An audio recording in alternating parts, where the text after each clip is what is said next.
tabiblarni, ya'ni ilm bilan isbotlab qo'ygan haqiqatlarni o'qib beraman ba'zilarini. Sayr qilgan, sayohat qilgan odamga nima bor? Ilmiy isbotlangan haqiqat. Sayr va sayohatning foydalari. Birinchidan, immunitet mustahkamlanadi. Havo almashadi-da, havo almashadi. Ikkinchidan, sayohat insondagi stressni yechadi. Stress nima?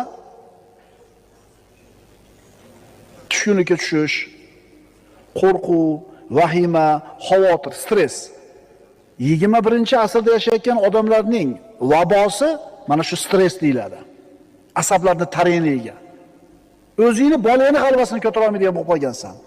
O'zingni bolangni g'alvasini, u boshqasini qo'y. Uchinchidan, miyani kuchayishiga sabab bo'ladi.